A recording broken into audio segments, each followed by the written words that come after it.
வணக்கம் நண்பர்களே. உணர்வுகளின் உலகத்திற்கு உங்களை வரவேற்கிறேன். இன்றைய கதையை தொடங்கலாம் வாங்க.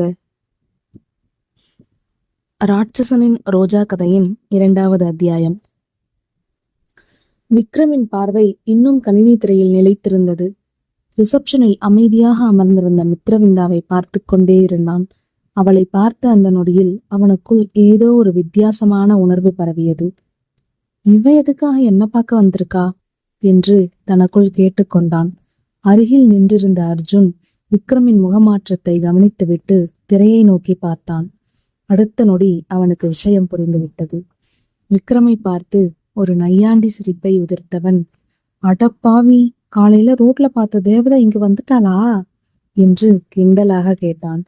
விக்ரம் அவசர அவசரமாக தன் முகபாவனையை மாற்றிக்கொண்டு அவனை முறைத்து பார்த்தான். வாய மூடிட்டேரு.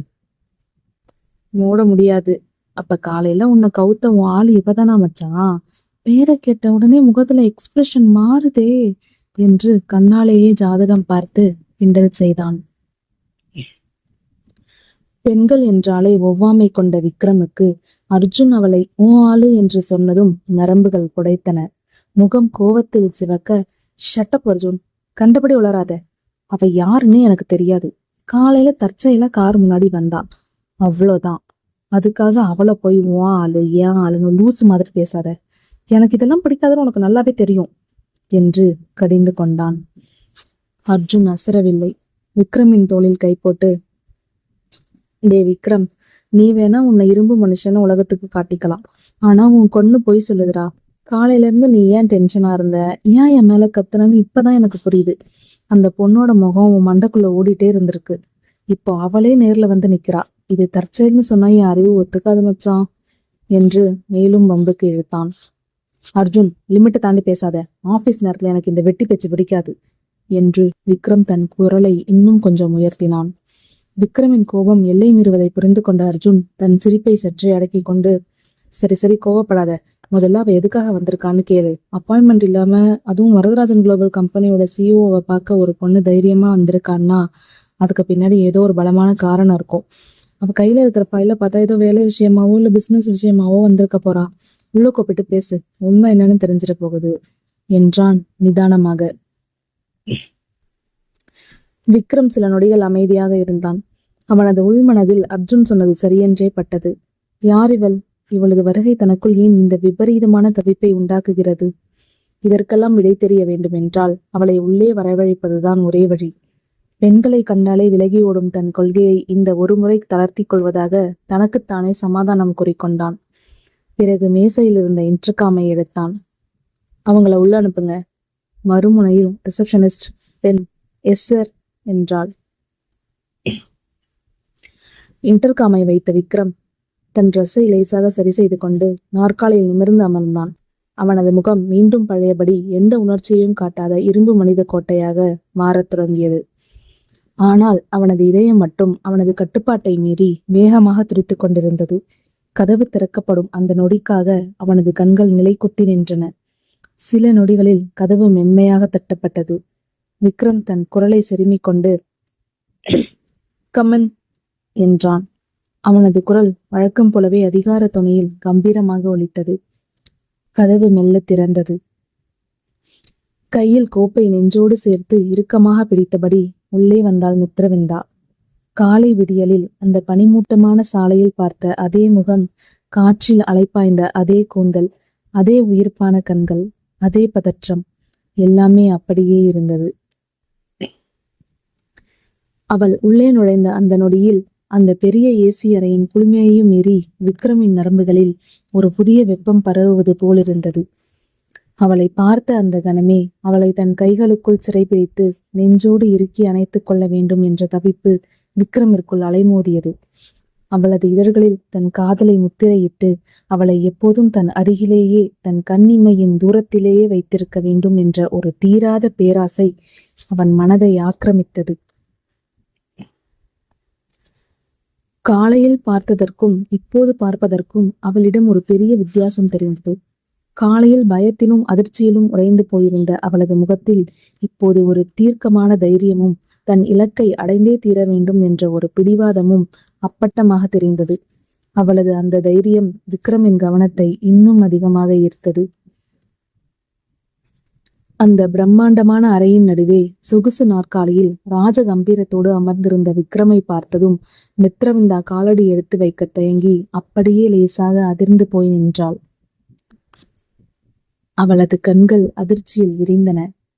காலையில நடு ரோட்ல தாம் மீது காரை ஏற்ற வந்த அதே முரட்டுத்தனமான ஆள்தான் இந்த இமாலய நிறுவனத்தின் சிஇஓவா என்பதை அவளால் நம்பவே முடியவில்லை. காலையில் சாதாரண ஃபார்மல் சூட்டில் பார்த்ததற்கும் இப்போது விலைமதிப்பற்ற கோட் சூட் உடையில் ஒரு அசுர பலம் கொண்ட தலைவனாக அமர்ந்திருப்பதற்கும் அவளுக்குள் ஒரு நிமிடம் நடுக்கம் தந்தது.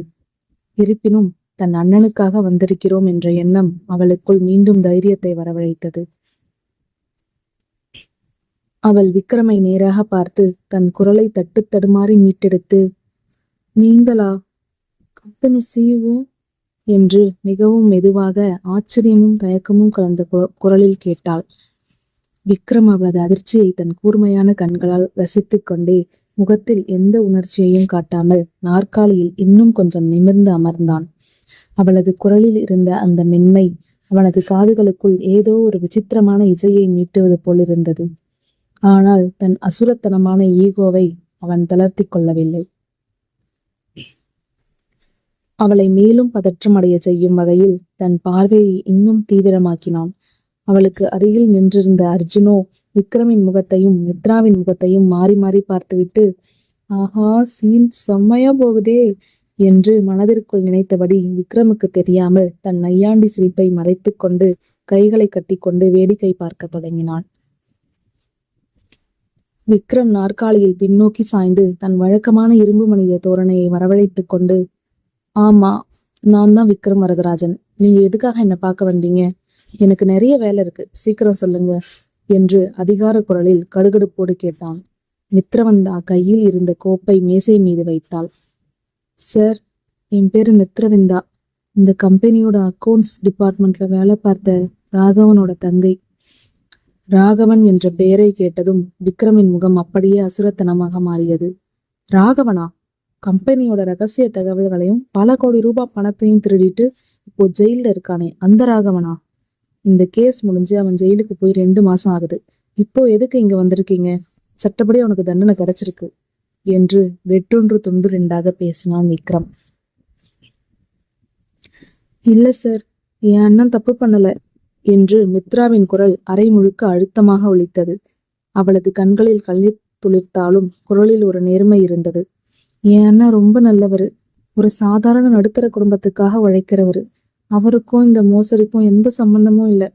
யாரோ ஒரு பெரிய ஆளு என் அண்ணனோட அறியாமையை பயன்படுத்தி அவரை பகடக்காயா ஆக்கி இந்த துரோகத்தை பண்ணியிருக்காங்க. என் அண்ணன் இதுல மாட்டி விட்டுட்டாங்க சார் என்று ஆவேசமாகவும் ஆணித்தரமாகவும் வாதாடினாள். விக்ரம் அவளது பேச்சை சுத்தமாக நம்ப தயாராக இல்லை. அவன் எடுத்த முடிவிலிருந்து மாறாதவன். ஆதாரங்கள் எல்லாம் ராகவனுக்கு எதிராக இருக்கு மிஸ் மித்ரா. உணர்ச்சி வசப்பட்டு பேசுறதுனால சட்டம் மாறிடாது. 2 மாசத்துக்கு அப்புறம் வந்து இங்க கதை சொல்லாதீங்க என்றான் குளிர்ந்த குரலில். அப்போது அதுவரை அமைதியாக வேடிக்கை பார்த்து கொண்டிருந்த அர்ஜுன் மெல்ல முன்னே வந்து மேசை மீது இருந்த அந்த கோப்பை தன் கைகளில் எடுத்து பார்த்தான். ஆர்வம் தாங்காமல் அதன் பக்கங்களை வேகமாக புரட்டியவன் அதில் எழுதப்பட்டிருந்த சில முக்கிய விவரங்களையும் தொழில்நுட்ப தரவுகளையும் கண்டதும் சட்டென தீவிரமானான். அவன் மெதுவாக விக்ரமின் நாற்காலிக்கு அருகில் நெருங்கி வந்தான். மித்ராவிற்கு சற்றும் கேட்காதபடி விக்ரமின் காதருகே குனிந்து அவனுக்கு மட்டும் கேட்கும் மிக ரகசியமான குரலில் பேசத் தொடங்கினான். டே மச்சான், சும்மா கோவப்பட்டு கத்தாதடா. இவ கொண்டு வந்திருக்கிற ஃபைல்ல ஏதோ ஸ்ட்ராங்கான பாயிண்ட் இருக்குடா. கொஞ்சம் மனசை இறக்கி உன் ஆளு சொல்றதை கேளா மச்சான் என்று அர்ஜுன் மிக ரகசியமாக வம்பளந்தான்.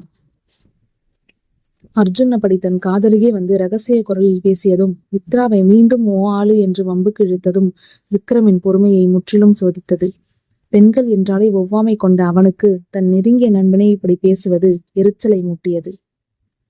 விக்ரமின் அக்னி பார்வையுடனே அர்ஜுனை நோக்கி திரும்பியது. அவனுடைய அடர்ந்த புருவங்கள் வில்லை போல சுருங்கின. தன் நண்பன் ஒரு அந்நிய பெண்ணிற்காக தன்னிடம் பரிந்து பேசுவதை அவனது அதிகார குணம் ஏற்க மறுத்து அவனும் அதே போல மித்ராவிற்கு கேட்காதபடி பற்களை கடித்தபடி தாழ்ந்த குரலில் கடுகெடுத்தான். நீ எப்போ வந்து விசிட்டர்ஸ்க்கு இங்க ரெக்கமெண்டேஷன் கொடுக்க ஆரம்பிச்ச மிஸ்டர் அர்ஜுன்? என்று விக்ரமின் குரலில் அப்பட்டமான கோபம் வெளிப்பட்டது. அர்ஜுன் அவனது கோபத்தை கண்டு அசரவில்லை.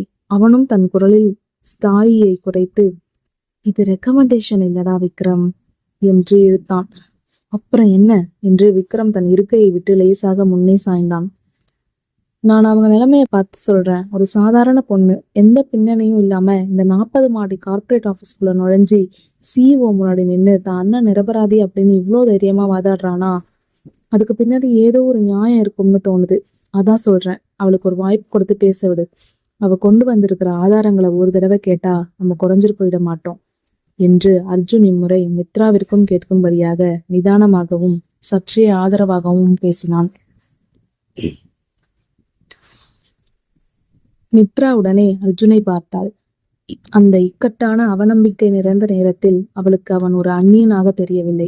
சுற்றிலும் இரும்பு இரும்பு மனிதர்களும் அதிகார தோரணைகளும் நிறைந்த அந்த பெரிய அறையில் தன் பேச்சை கேட்கவும் தன் அண்ணனின் பக்கம் இருக்கும் நியாயத்தை புரிந்து கொள்ளவும் யாரோ ஒருவர் முன்வருகிறார் என்ற நிம்மதி அவளது முகத்தில் சட்டென பிரதிபலித்தது. அவளது கண்கள் நன்றியோடு அர்ஜுனை நோக்கின. ஆனால் அங்கேதான் விக்ரமின் அசுர கோபம் இன்னும் பல மடங்கு அதிகமானது. ஏனோ மித்ராவின் அந்த நன்றியுணர்ச்சி கலந்த பார்வை அர்ஜுன் மீது திரும்பியது அவனுக்கு சுத்தமாக பிடிக்கவில்லை. அந்த பெரிய அறையின் ஒட்டுமொத்த கவனமும் அவளது அந்த அழகான விழிகளின் பார்வையும் தன் மீது மட்டுமே நிலைத்திருக்க வேண்டும் என்று அவனது உள்மனது ஏங்கியதோ என்னவோ. அது அவனுக்கே புரியாத விசித்திரம். அவள் தன்னை விடுத்து அர்ஜுனிடம் தஞ்சம் அடைவது போல பார்ப்பது அவனது ஆண்மைக்கும் அகங்காரத்திற்கும் விழுந்த அடியாக அவனுக்கு தோன்றியது. அதற்கான காரணம் அவனுக்கே தெரியவில்லை என்றாலும் அவளுக்குள் ஏற்பட்ட அந்த லேசான நிம்மதிக்கு தான் காரணமாக இருக்க முடியவில்லையே என்ற தவிப்பு அவனுக்குள் ஒரு எரிமலையாய் வெடித்தது. அர்ஜுன் அவளுக்கு தொடர்ந்து சப்போர்ட் செய்வதும் மித்ரா அவனது ஆதரவை ஏற்றுக்கொள்வதும் விக்ரமிற்குள் கடுமையான டென்ஷனையும் எரிச்சலையும் ஊட்டியது. அவனது கைகள் மேசை மீது இறுக்கமாக பிடியிறுகின. கண்கள் கோபத்தில் சிவக்கத் தொடங்கின. தன் கோபத்தை மறைக்க விக்ரம் முகத்தை திருப்பிக் கொள்ள அர்ஜுனோ அந்த பதற்றமான சூழ்நிலையை தன் கைகளுக்குள் கொண்டு வர நினைத்தான். விக்ரமின் ஈகோவோடு மல்லு கட்டுவதை விட மித்ரா கொண்டு வந்திருக்கும் விஷயத்தில் இருக்கும் உண்மைகளை முதலில் வெளிக்கொண்டு வருவதுதான் சரி என்று அவன் முடிவு செய்தான். விக்ரமின் அக்னி பார்வையை முற்றிலுமாக புறக்கணித்தவன் மேசை மீதிருந்த கோப்பை திருப்பி மித்ராவை நோக்கி நேர்கொண்ட பார்வையுடன் ஒருபடி முன்னேறினான். மித்ரா, நீங்க சொல்றத வச்சு பார்த்தா ராகவனுக்கு தெரியாமலே அவரோட அக்கௌண்ட்ல இருந்து ஃபண்ட்ஸ் டிரான்ஸ்ஃபர் ஆகியிருக்கும்னு சொல்றீங்களா? அதுக்கு உங்ககிட்ட ஏதாவது ப்ரூஃப் இருக்கா என்று அர்ஜுன் மிகவும் நிதானமாகவும் சற்றே ஆதரவாகவும் கேட்டான். மித்ரா அர்ஜுனை பார்த்து, ஆமா சார், என் அண்ணன் லேப்டாப்ல இருந்துதான் அந்த தகவல்கள் போயிருக்குன்னு போலீஸ் சொல்றாங்க. ஆனா அன்னைக்கு நைட் என் அண்ணன் சீக்கிரமே கிளம்பிட்டாரு. அவரோட பாஸ்வேர்டை வேற யாரோ யூஸ் பண்ணியிருக்காங்க. அதை நிரூபிக்க தான் இந்த ஃபைல சில விவரங்களை கொண்டு வந்திருக்கேன். ப்ளீஸ் சார், இதை ஒரு தடவை செக் பண்ணி பாருங்க. என் அண்ணன் எந்த தப்பும் செய்யலன்னு உங்களுக்கு புரியும் என்று கெஞ்சும் குரலில் கோப்பை நீட்டினாள். அவன் விக்ரமை பார்த்து, விக்ரம், இவங்க சொல்றதுல ஏதோ ஒரு லாஜிக் இருக்கிற மாதிரி தான் எனக்கு தோணுது. ராகவன் கம்பெனில 5 வருஷமா ஒர்க் பண்றான். இது வரைக்கும் அவன் மேல ஒரு சின்ன கம்ப்ளைண்ட் கூட வந்ததில்லை. இந்த ஃபைல்ல இருக்கிற விவரங்களை பார்த்தா சிஸ்டம் ஹேக் செய்யப்பட்டிருக்கவோ அல்லது அவனுக்கு தெரிஞ்சவங்களோ பின்னாடி இருந்து வேலை காட்டியிருக்கிறவோ சான்ஸ் இருக்கு. நாமே இதை மறுபடியும் ஒரு முறை கிராஸ் செக் பண்ணக்கூடாது என்று மித்ராவிற்கு ஆதரவாக பேசினான். விக்ரம் அர்ஜுனையும் மித்ராவையும் மாறி மாறி பார்த்தான். தன் நண்பன் அர்ஜுனே இவளுக்கு சப்போர்ட் செய்கிறான் என்றால் இது ஏதோ விஷயம் இருக்கக்கூடும் என்று அவனது மூளை யோசித்தது. ஆனாலும் அவன் தன் இறுக்கத்தை தளர்த்தி கொள்ளவில்லை. பெண்களின் மீதான அவனது ஒவ்வாமையும் அர்ஜுன் அவளுக்கு பரிந்து பேசுவதும் அவனது ஆண்மைக்கும் அகங்காரத்திற்கும் எழுந்த அடியாக அவனுக்கு தோன்றியது. அவனுள் அடக்கி வைத்திருந்த கோபமும் டென்ஷனும் இப்போது உச்ச கட்டத்தை அடைந்து எரிமலையாய் வெடித்தது. திடீரென மேசையை ஓங்கி தட்டினான் விக்ரம். டோம் என்ற சத்தத்தில் அந்த பெரிய அறையே அதிர்ந்தது. ஸ்டாப் இட் என்று சிங்கம் போல் கத்தினான் விக்ரம். அர்ஜுனும் மித்ராவும் அதிர்ந்து போய் விக்ரமை பார்த்தனர். அர்ஜுன் கையில் இருந்த கோப்பு அவனது நடுக்கத்தில் லேசாக சிறைந்தது. இங்கு என்ன டிராமா நடந்துட்டு இருக்கா? அர்ஜுன், உனக்கு என்ன பைத்தியம் பிடிச்சிருக்கா? கோர்ட்டே தண்டனை கொடுத்து 2 மாசமா ஜெயில இருக்க ஒரு குற்றவாளிக்கு நீ சப்போர்ட் பண்ணி பேசுறியா? 5 வருஷம் ஒர்க் பண்ணா தப்பு பண்ண மாட்டான்னு எந்த சட்ட புத்தகத்துல எழுதியிருக்கு என்று அர்ஜுனை வார்த்தைகளால் வெளுத்து வாங்கினான். பிறகு தன் அக்னி பார்வையை மித்ராவின் பக்கம் திருப்பினான். அண்ட் யூ என்று மித்ராவை நோக்கி தன் கையை நீட்டினான் விக்ரம். அவனது கண்கள் கோபத்தில் அப்பட்டமாக சிவந்திருந்தன. இங்கே வந்து அழுந்து வணிஞ்சு இல்லாத கதையெல்லாம் சொல்லி என் கம்பெனி நேரத்தை வீணடிக்காதீங்க. இந்த கேஸ் முடிஞ்சு 2 மாசம் ஆகுது. 2 மாசமா ஜெயில கம்பி என்ற உன்னோட அண்ணனுக்காக இப்போ வந்து பழசையெல்லாம் தோண்டி எடுத்துட்டு வந்து புதுசா டிராமா போடுறியா? அண்ணன் பண்ணின தப்புக்கு தங்க வந்து வக்காலத்து வாங்குறாளா? எனக்கு இதெல்லாம் பார்க்க நேரம் இல்ல. Get out. இப்பவே இந்த அறையை விட்டு வெளியே போங்க. Get out from my office என்று அசுரத்தனமான கோபத்தில் கத்தி தீர்த்தான் விக்ரம். விக்ரமின் அந்த அசுரத்தனமான கத்தலிலும் இடி போன்ற வார்த்தைகளிலும் மித்ரவிந்தா அப்படியே நின்ற இடத்திலேயே உறைந்து போனாள். அவளது இதயம் சுக்குநூறாக நொறுங்கியது. தன் அண்ணனை காப்பாற்ற எத்தனையோ நம்பிக்கைகளுடனும் தைரியத்துடனும் வந்த இடத்தில் இப்படி ஒரு மிருகத்தனமான அவமானத்தையும் அசிங்கத்தையும் அவள் சற்றும் எதிர்பார்க்கவில்லை. அவளுக்கு துக்கமும் கவலையும் தொண்டையை அடைத்தது. நெஞ்சுக்குள் எழுந்த ஏமாற்றம் அவளை அப்படியே நிலைகுலைய செய்தது. கண்கள் அப்படியே சட்டென குளம் போல் கலங்கின. உதடுகள் நடுங்க தன் அண்ணனை அப்பட்டமாக குற்றவாளி என்று சொன்ன விக்ரமை ஒரு நிமிடம் நிமிர்ந்து ஏறிட்டு பார்த்தாள். அவளது பார்வையில் கோபத்தை விட ஒரு தீர்க்கமான வலியே அதிகமாக இருந்தது. அடுத்த நொடி அவளது இடது கண்ணில் இருந்து திரண்டு நின்ற ஒரு துளி கண்ணீர் மெல்ல வழிந்தது. அது அவளது சிவந்த கன்னத்தை கடந்து கீழே தரையில் சொட்டென கொட்டியது. அந்த ஒரு துளி கண்ணீரில் அவளது ஒட்டுமொத்த நடுத்தர குடும்பத்தின் வலியும் அவளது அண்ணனின் நிரபராதித்தனமும் ஒரு பெண்ணாய் அவள் படும் தவிப்பும் அப்பட்டமாக தெரிந்தது. மேலும் அங்கு ஒரு வினாடி கூட நிற்க விரும்பாதவள் தன் கோப்பை கையில் அள்ளிக்கொண்டு முகத்தை மூடிக்கொண்டு அழுகையுடன் அந்த அறையை விட்டு வேகமாக வெளியே ஓடினாள்.